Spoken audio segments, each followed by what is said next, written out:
Hello, world, and happy Pride Month. I know things are, a little intense right now, but, I hope you're all doing very well. For this week, I am going to focus on this slip dress here in the center. Um, it's a slip, not a slip dress, but I want to draft it as though it were a slip dress. So we've got some cupped, not really cupped, but princess seam panels. Um, a little bit of the scalloping, which I'm not going to worry about. I think that could be achieved with an overlay of lace. Center front seam. The skirt is bias cut because there is no other way that this could be achieved without stretchy bias fabric. So I'm going to do that. Hopefully it'll make some sense. And then this frilly thing, I think I'll just do kind of like it's shown here. This looks like it's a circle skirt, but I might just do a rectangle. Otherwise, I don't know. Again, scalloping is probably achieved with an overlay of lace.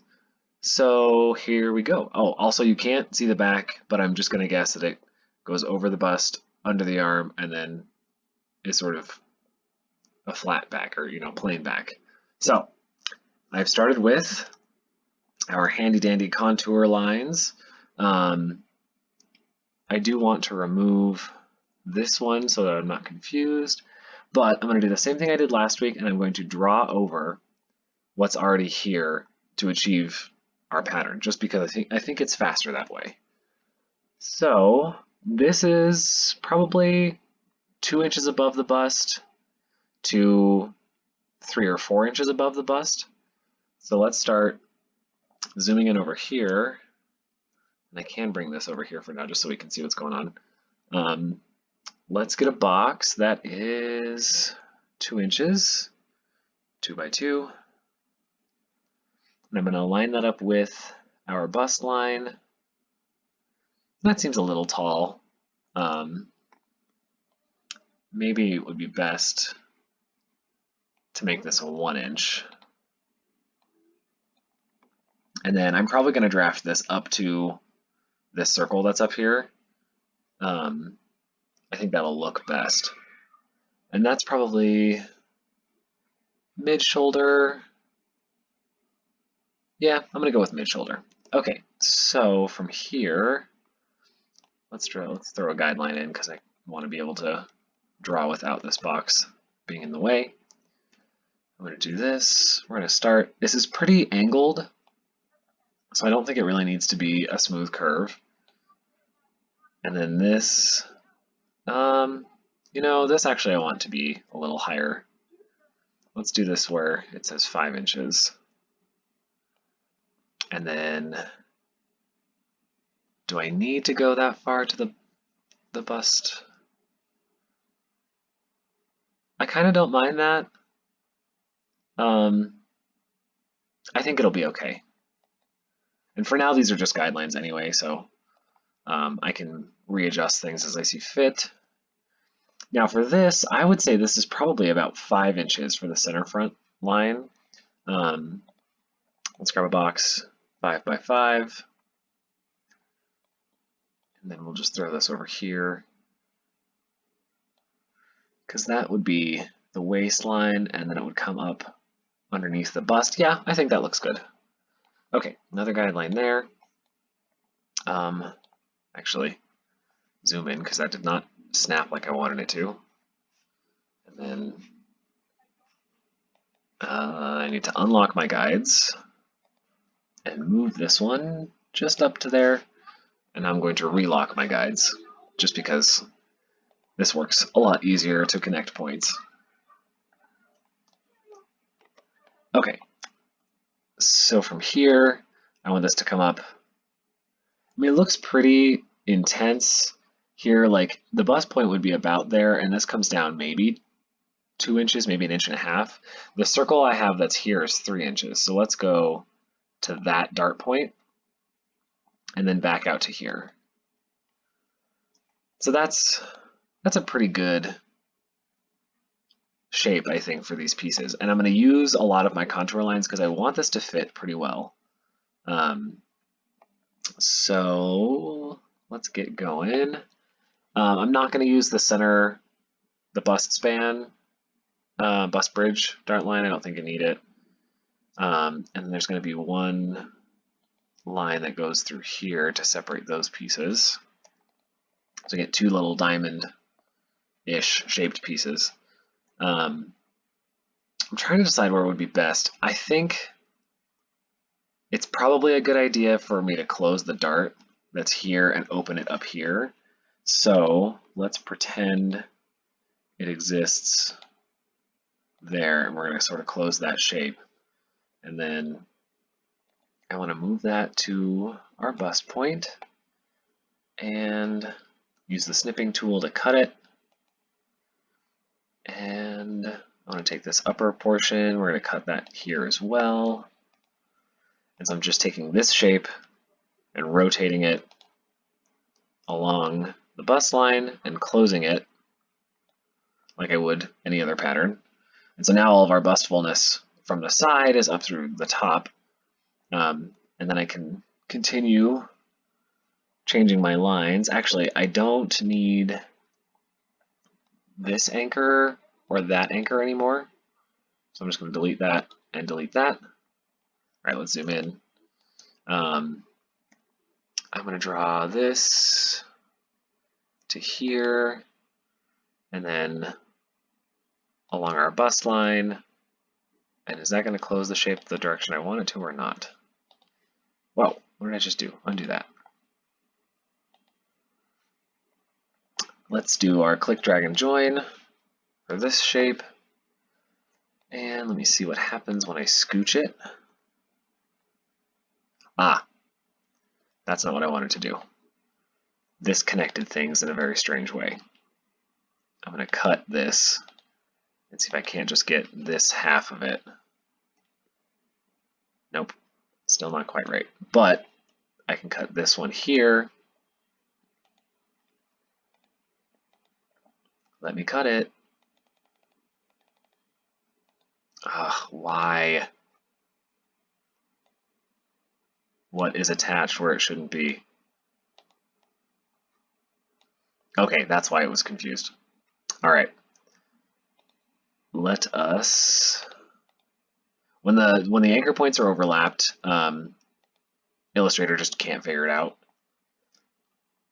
So I just had to move that one anchor point, but now it's back there, which is good. And then what do I want to do here? Let's move this shape, pattern shape, back to there. And I'm matching this up to the original dart point just to get some reference. And that way I can take this. Sorry, this is like really confusing looking by simple fact of the lines from the other layer. I could potentially dim this layer. I don't really want to do that right now. We'll figure this out as we go. I could make it green maybe. Is green easier to see? Yeah, it's not bad. Okay. I'm not going to worry about too many of these. I'm going to add an anchor point here. Bring this out. I think I'm even going to bring this one just over like that. Grab this guy, make a match, click, drag, and join. Those shapes are now completed. And what do I want to do here? Let's zoom way in. I want to grab an anchor point there and move this to the bust point because this line does go over the bust point. Same thing here. I think this one needs to go right over the bust point. Yeah, that's really not that bad. I don't mind that at all. I think, however, I will scooch this one to there, I want to say. Do I want that or do I want more? I mean, depending on how well I want this to fit, and I'm going to go with pretty well. This part would be cut on the straight of grain, so it wouldn't have that bias shifting that's likely to happen with this kind of thing. So it is important to get my structural lines in. And I think I'm going to do the same thing here. That has an anchor point at the bust point. We're just going to pull this guy way out to there. It looks really funky, but I think that's the best way to get this to fit around the bust. I'm not going to curve this as much. That line's okay. I think this needs a little bit of curve. So I'm going to use that convert anchor point tool. You know, I don't think I mind that. I think it's fine. And pretty much those two front pieces here, those are done. I will do some cleanup for those in a second, but I'm pretty satisfied with the shape of those. Now for the skirt portion, which has no darts, no fisheye, nothing fitting. So what it's going to be is a very curved bias panel. It's funny, you can see her belly button, with a lot of hip flare. She has crazy proportions, like, I mean, 20 and 40 or something ridiculous like that, which would be really hard to do as a bias cut dress, but we're going to do the best we can. So I'm going to follow my anchors from the other one. I do not want to connect them, so I don't want to mess with that. This is center front skirt, and I did draw a line for the length that I want. However, I think I'm just going to go to here because the length from the bottom of this line to this anchor should be the pleated portion. This is going to have to come way out to here, and I'll show you why here in a second, because this has to go over this curve and then up. And so I basically want almost a straight line to go straight out from the hip. I don't want it to come back in. So I'm using, you know, it's basically a straight angle from there down to the flare of the skirt. Okay, so that's pretty good. That's what I love about bias, is that like bias cut garments aren't terribly precise. I say that now, and I bet, you know, the next time I sew one, I'll be like, dang it, why wasn't I precise? But it'll be fine. So, oops, that's not what I wanted to do. I just closed this pattern piece. I realized I didn't have it closed a second ago. So we're just going to put that back where it lives. And then I like having this amount of excess that happens here. Or not excess, but these are like tiny little sliver darts, which I think will help the fit.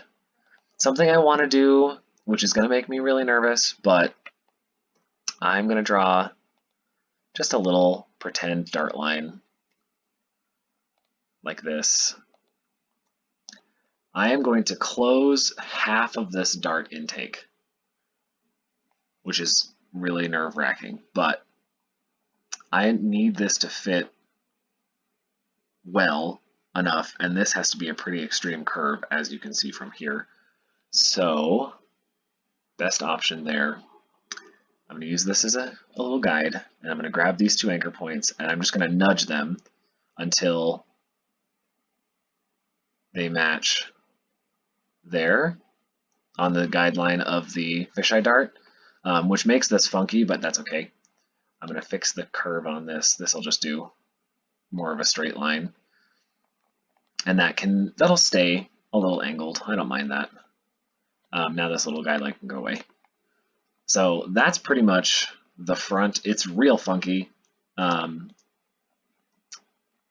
I would have to do some flare curves to it, but I think it'll be okay. I think, again, because I want to make sure that the hip is correct, this is just going to have to, see, I don't like that at all. With bias, it'll stretch, though, so I think we will be okay. I wish this was more curved, but if I do that, grabbing this anchor point, or this handle, I don't want to sew that.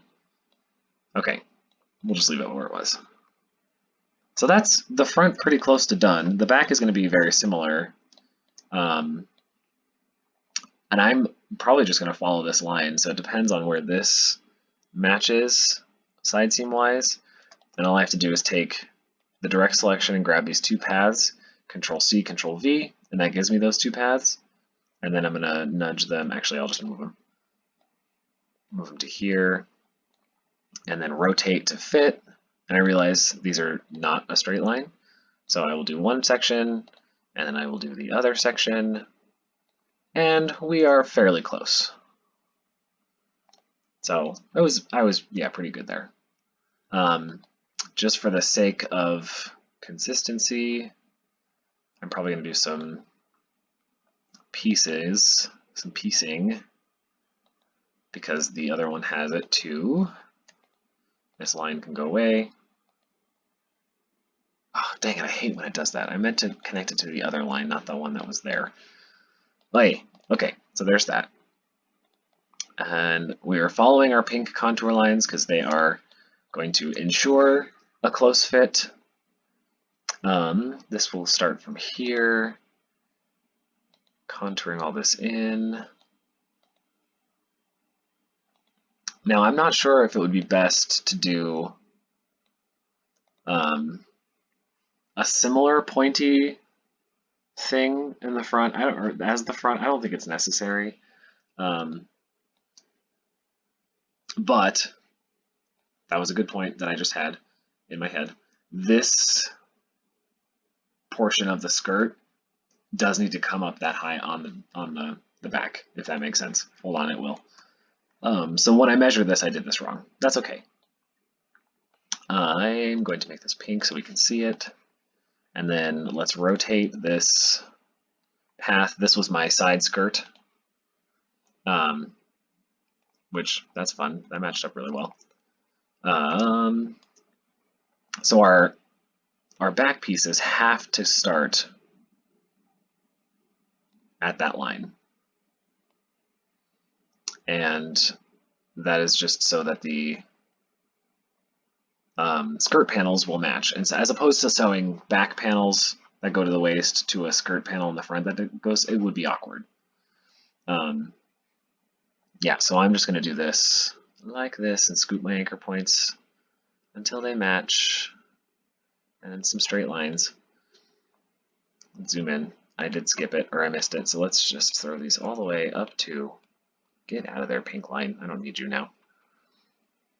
Also, I think there were another set of anchors there, and I'm just going to remove those, the subtract key, and we're going to match this up to our guideline. I really could put that point from the front in the back, but I think it would just be weird because it goes along those dart legs.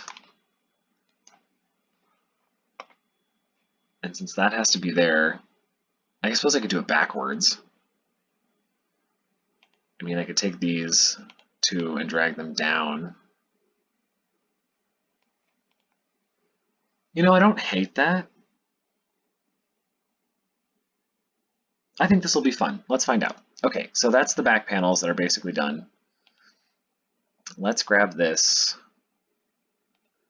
And I always like to start these away from these edges so I don't, accidentally connect my pieces. This is going to go down here. I'm going to do the same thing and just throw this to the other side of there. I do that a lot when I draft. I just split the difference between the two or stretch it out between the two, and that makes my flare length that I like. So there's that, and I'm going to grab these and just rearrange them. And honestly, this we can just scoot until all of these lines meet.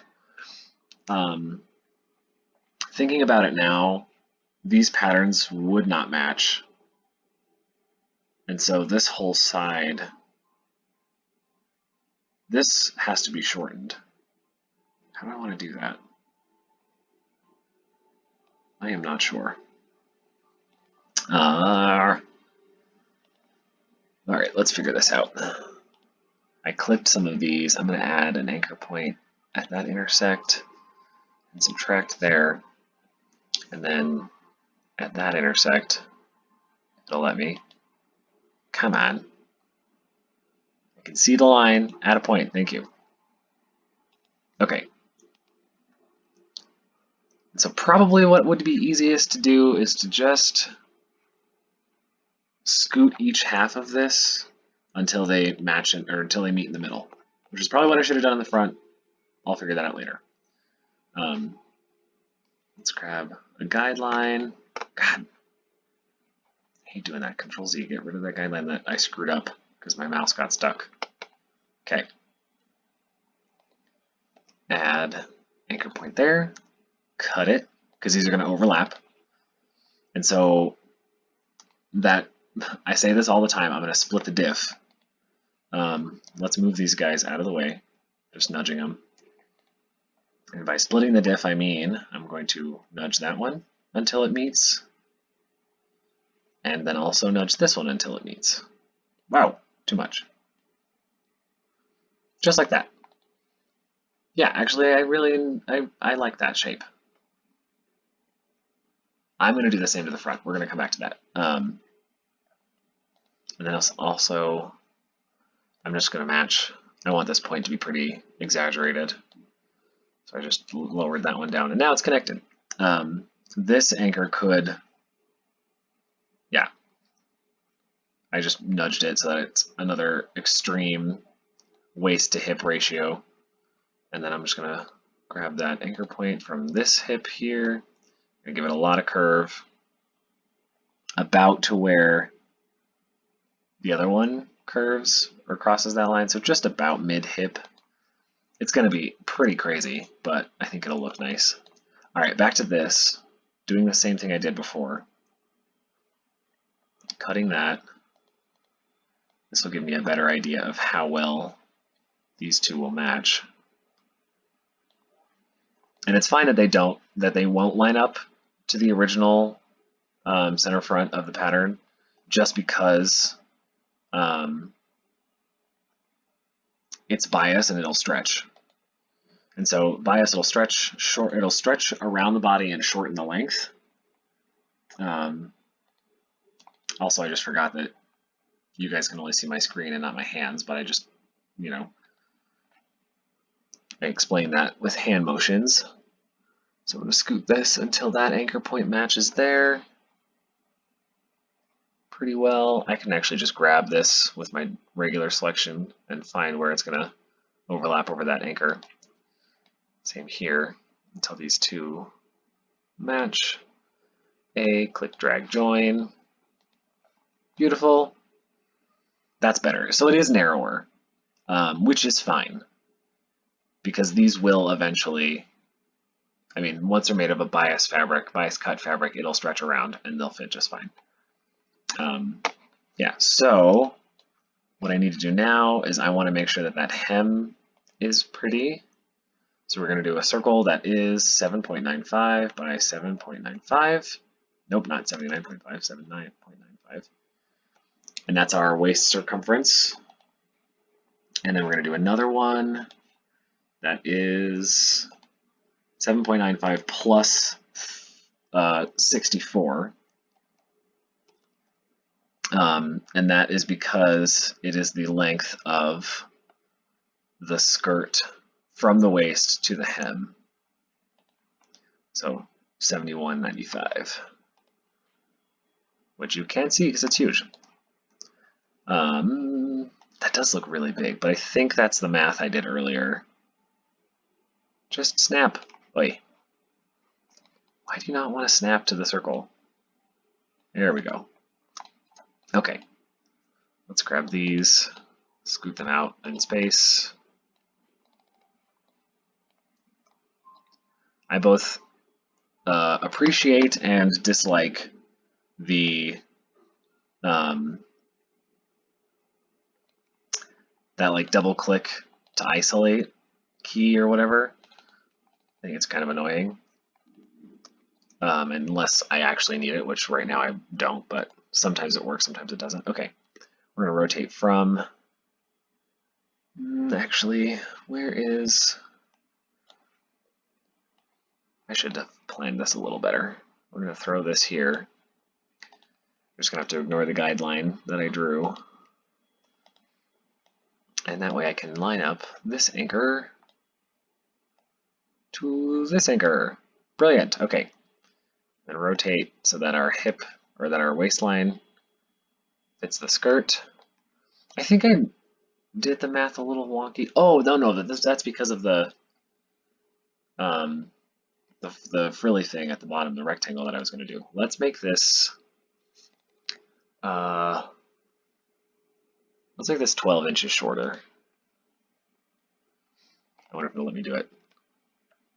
Yeah, all right. So 55 or 59.95. Okay, that makes me feel better. And then this one already reaches, which is great. This front one does not, which that is odd. I don't really know why. And then, oh, right, I forgot this part. I could just click, drag, and join those, and then subtract it. It's kind of roundabout, but at least it gives me a straight line there. Shift-C gives me that curve. Brilliant. If I wanted to, you know what I do? I am going to add a bunch ton of flare just to about there-ish.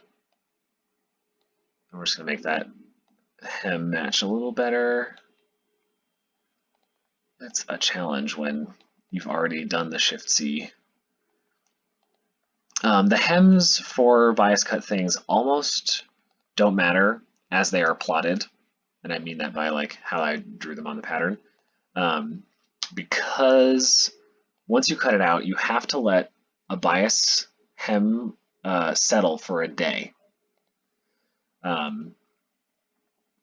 And that is because the yarns in the fabric need to relax a little bit, and the shape will change. It will absolutely change.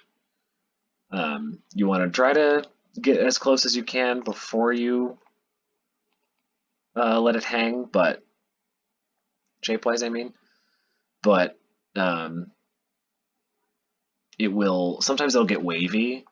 I've had students that are like really upset about it. They're like, it's not the same, it doesn't hang right now. And I'm like, well, had you let it hang by itself, or maybe even with a little bit of weight on the hem for a couple days or a day before you hemmed it, it would have not had that problem.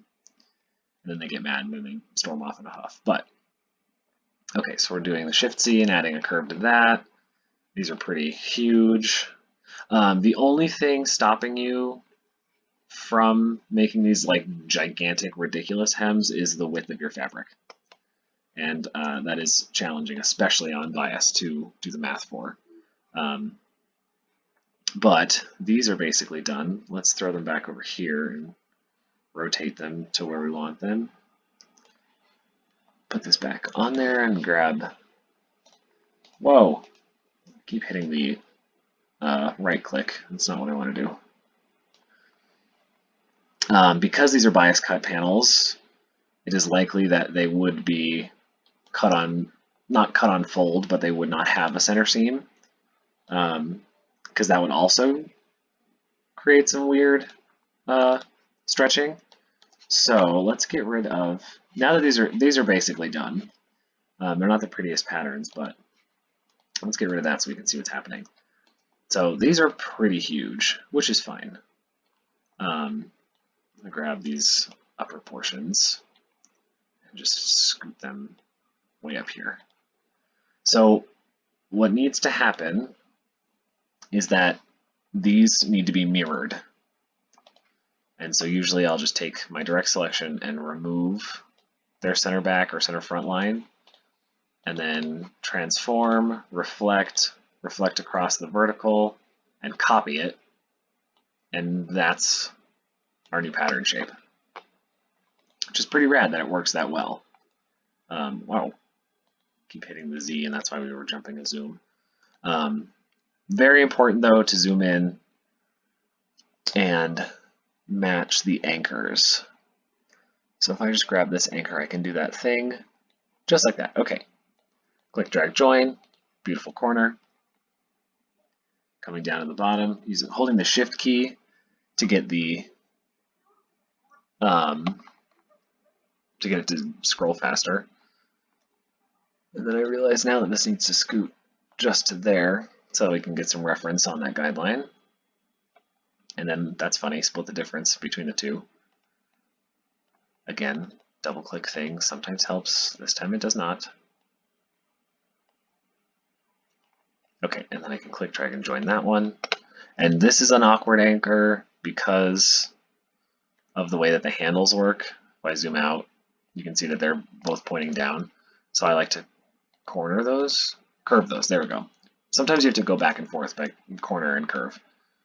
So there's that, that's the back. Let's get the front done. I'm gonna put a guideline just here on that front one because it did not rotate it as well as I had liked. Okay.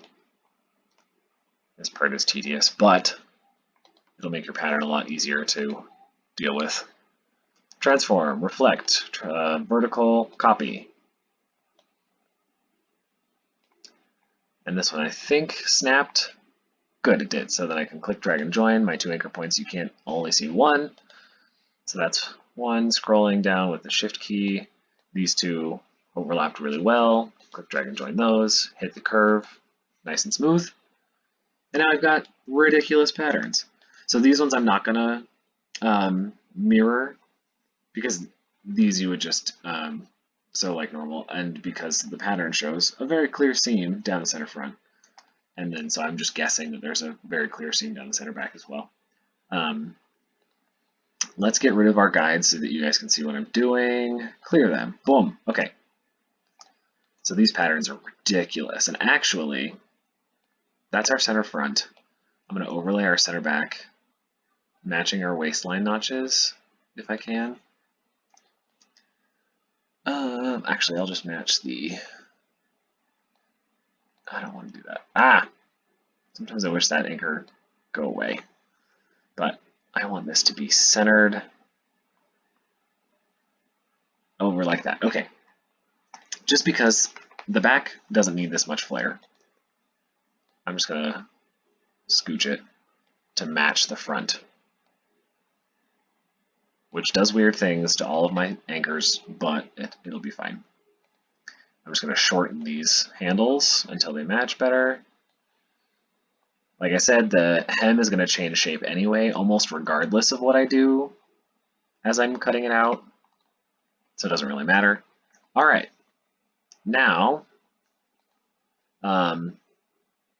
let's do seam allowance. So I'll just grab all of these patterns, object path, offset path by a 1/2 inch, and you can preview it.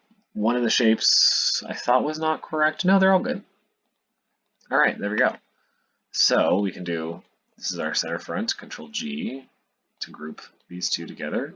This is our side front, Control G to group those. This is our side back, and this is our center back. And like I said, I did not want to do any of the scalloping shapes because that can just be achieved by an overlay of lace, just using the lace edge, yeah, to get that scallop. I'm not even going to worry about the rectangle because if you just gather a rectangle or pleat a rectangle into that, that's the shape that you'll get. Not a big deal. But these two are cut on the bias, so I'm going to rotate this 45 degrees. So that is how you would lay those on your fabric. And I think the width is, it says like 38 and 3/8-ish. This could be wider if I felt like it. Like I said, I'm only constrained by the width of the fabric. So this would fit on a 60-inch wide fabric. It would fit on a 45-inch wide fabric. It would work out. The hard part would be making sure I had enough length to get them both like that. This one we could do the other direction. It depends on the fabric itself. If it's a napped fabric, a fabric that has a direction, then I wouldn't want to do it this way. But if it's like a silk satiny, pretty, chiffony thing or whatever, then there's no real direction and this would work just fine. And that way I can maximize my yield by putting these as close as possible. So yeah, so that's how I would do that. Pretty little slip dress thing, which you could make into an actual dress and not just a slip that you'd wear under a dress. Um, and then cut these on the bias and cut these on the straight of grain, and you're good to go. So I hope you like this video. Like I said in the beginning, happy Pride.